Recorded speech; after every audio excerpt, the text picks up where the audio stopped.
दोस्तों जय मसीह। आप सभी का प्रभु यीशु मसीह के नाम में बहुत बहुत स्वागत है फिर एक और बार 5 minutes Bible study with pastor Daniel Raj के इस प्रोग्राम में। दोस्तों आज का स्क्रिप्चर, आज का वचन का खुलासा करने से पहले जो शुरुआत के 7 स्लाइड्स हैं वो आपको दिखाना चाहूँगा, लेकिन जो पहले से जानते हैं उनसे रिक्वेस्ट है सर आप लोग फॉरवर्ड करके डायरेक्ट टॉपिक से देखना शुरू करिए। लेकिन जो पहली बार जुड़ते हैं, जो पहली बार देख रहे हैं मुझे अभी, आप सभी के लिए 7 स्लाइड्स बहुत इंपॉर्टेंट है, इसलिए रिक्वेस्ट करता हूँ कि थोड़ा सा पेशेंस रखकर आप लोग जो है इसको जरूर देखिए। आइए देखते हैं वो क्या क्या है। सबसे पहले दोस्तों आपको मेरे चैनल को सब्सक्राइब करना है, यहाँ पे डैनियल राज के चैनल को सब्सक्राइब करना है और आइकन बेल प्रेस करना है ना। उसके बाद में आपको मेरे पेज को लाइक करना है जो कि डैनियल राज पेज है, और आपको ये थंब प्रेस करना है। वो इसलिए क्योंकि जब मैं यहाँ से लाइव आता हूँ तो आपको भी जो है दोनों की नोटिफिकेशन मिलती रहेगी। जब जब फेसबुक पर या यूट्यूब पर मैं वीडियोस अपलोड करता हूँ या आता हूँ तो आपको नोटिफिकेशन मिलता रहेगा ना। मसीह मंथन बैठक व्हाट्सएप ग्रुप दोस्तों ऑलरेडी स्टार्ट हो चुका है। इसकी मकसद, इस ग्रुप का मकसद यह है कि गलत शिक्षाएं जितनी भी चल रही हैं भारत में उन सभी को रोका जाए, उसके प्रति सेवकों को तैयार किया जाए, यूथ को, जवानों को तैयार किया जाए, ताकि जो है मसीह 22वीं पीढ़ी तक अगर पहुंचती है मसीहत तो साफ सुथरा मसीहत पहुंचा सके। उसके लिए आपको करना क्या है, इनमें से किसी एक नंबर पे आपको कॉल करना है। और याद रखिए कॉल करने का जो समय सीमा है सुबह 10 से रात को 9 बजे तक है। और यदि ये फ़ोन नहीं उठाते हैं तो आपको एक मैसेज ड्रॉप करना है और ये फिर आपको कॉल बैक करेंगे ना। दोस्तों ये रहा आखिरी 2 स्लाइड्स। एक है मिल्क ड्रिंकिंग क्रिश्चियंस, मेरे वीडियोस को ना देखें क्योंकि इब्रानियों 5:13 कहता है कि उन्हें वचन की पहचान नहीं होती, उल्टा सीधा कमेंट्स करते हैं, अविश्वासियों को ठोकर लगती है। अधूरे ज्ञान के सेवक मेरे वीडियोस को ना देखें क्योंकि उनकी डॉक्ट्रिन अलग होती है, उनका अंडरस्टैंडिंग अलग होता है, फिर वो भी उल्टा सीधा कमेंट्स करते हैं और जिसके चलते जो है अविश्वासियों को ठोकर लगते हैं। यदि ये दोनों भी देखना चाहते हैं तो चुपचाप से देखें, ये देख लीजिए ना। दोस्तों आज का स्क्रिप्चर का खुलासा, आज के स्क्रिप्चर का खुलासा यह है मरकुस का किताब उसका 9 का 1, मार्क चैप्टर 9 वर्स 1।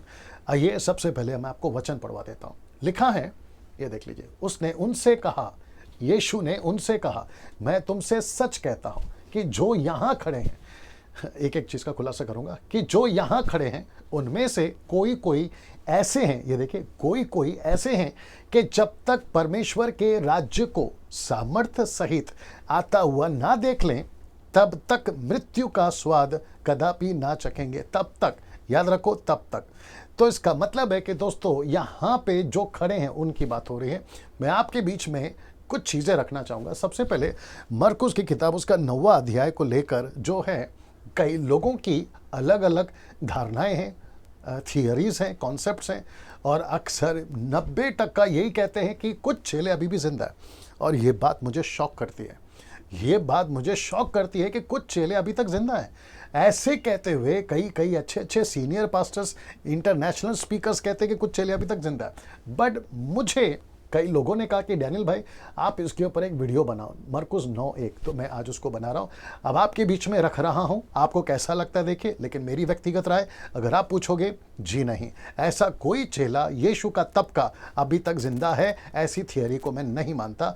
क्योंकि वचन कहता है कि 120 साल, दैट्स इट। उसके बाद उत्पत्ति किताब 6वां अध्याय में आपको याद होगा 120 साल की आयु दी है। परमेश्वर अपने वचन को कॉन्ट्रडिक्ट नहीं करता, विरोध नहीं करता, यह आपको समझना बहुत जरूरी है ना। मैं चाहता हूं कि मैं अगला जो है आपको बताऊं कि यहां कौन कौन खड़े। आइए आपके बीच में रख रहा हूं, ये देखिए डॉट है कि इसके ऊपर बात करूंगा कि जो यहां खड़े ये लोग कौन है। सबसे पहले ये एरो देख लीजिए और ये वचन मरकुस की किताब 8 का 34, मतलब ठीक इसके पहले वाला वचन, ठीक इसके पहले वाला वचन, यानी कि अध्याय ये 9 है और वो 10 है।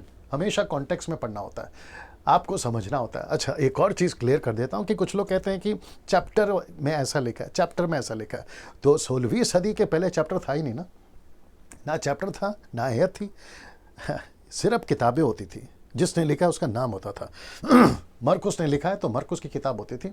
लेकिन 16वें अध्याय तक ये 16वीं सदी में बांटा गया। मरकुस का 16 चैप्टर है, मत्ती का 28 चैप्टर है, लूका का 24 चैप्टर है, यूहन्ना का 21 चैप्टर है, एक्ट्स का 28 चैप्टर है, रोमियो का 16 चैप्टर। ऐसा चैप्टर को है ना 16वीं सदी में बांटा है, उसके पहले नहीं था। तो कॉन्टेक्स्ट में साथ में चल रहा है, यीशु का स्टेटमेंट साथ में चल रहा है। तो मरकुस 8 का 34 कहता है कि उसने भीड़ को और अपने चेलों समेत, ये देखिए, भीड़ को और अपने चेलों समेत पास बुलाकर उनसे कहा, जो कोई मेरे पीछे आना चाहे वह अपने आप से इनकार करे और अपना क्रूस उठाकर मेरे पीछे चले। तो यहाँ से सिलसिला शुरू होता है और ये चलता है यहाँ तक।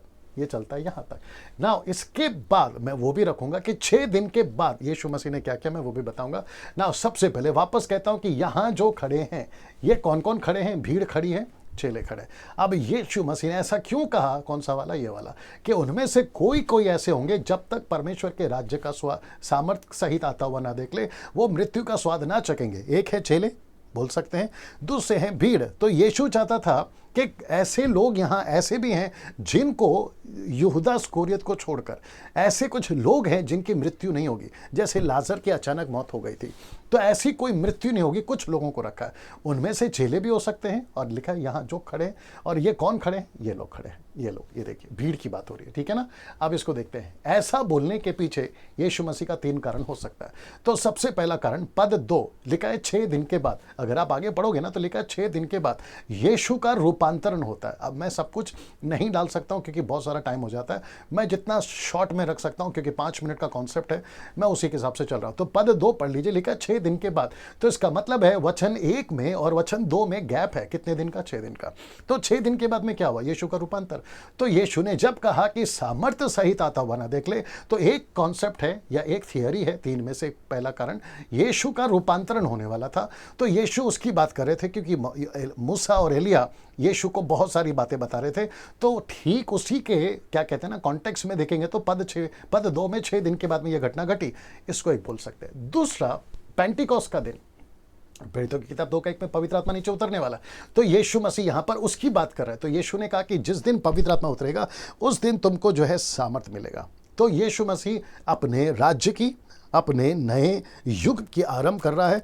एक ऐसी देह है जिसका नाम है कलीसिया, उसकी शुरुआत कर रहा है। तो उसकी सामर्थ की बात हो रही है। और उस वक्त में यरूशलेम के अंदर, इज़राइल के अंदर, पूरी दुनिया के अंदर एक हल्ला मच गया था कि ऊपर से कोई एक ऐसा परमेश्वर जिसका नाम है पवित्र आत्मा उतरा है और उसने 3000 लोगों का उद्धार किया। तो ये एक हो गया। अब बात करते तीसरा, ये यूहन्ना को मृत्यु, आपको पता होगा कि यूहन्ना की मृत्यु जो है सब चेलों के बाद हुई है, सब चेलों के बाद हुई है, आखिरी बोल सकते हैं। साथ ही साथ यूहन्ना को एक मिनिस्ट्री दी गई थी प्रकाशित वाक्य की पुस्तक लिखने के लिए। तो यीशु ने कहा कि जितने भी सताव मेरे उठा लिए जाने के बाद, पेंतिकोस्त के बाद कलीसिया पे जितने भी सताव आएंगे उसमें यूहन्ना नहीं मरेगा। कब तक नहीं मरेगा?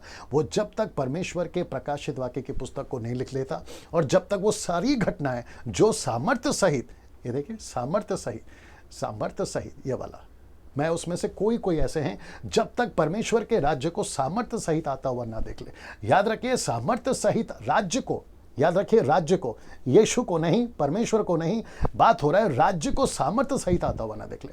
तो प्रकाशित वाक्य पहले ये बता देता हूँ, ये एक हो गया। दूसरा ये एक हो गया पवित्र आत्मा के सामर्थ्य सहित, और ये रहा तीसरा प्रकाशित वाक्य की पुस्तक जो परमेश्वर का राज्य की घटना कैसे घटेगी उसको बता।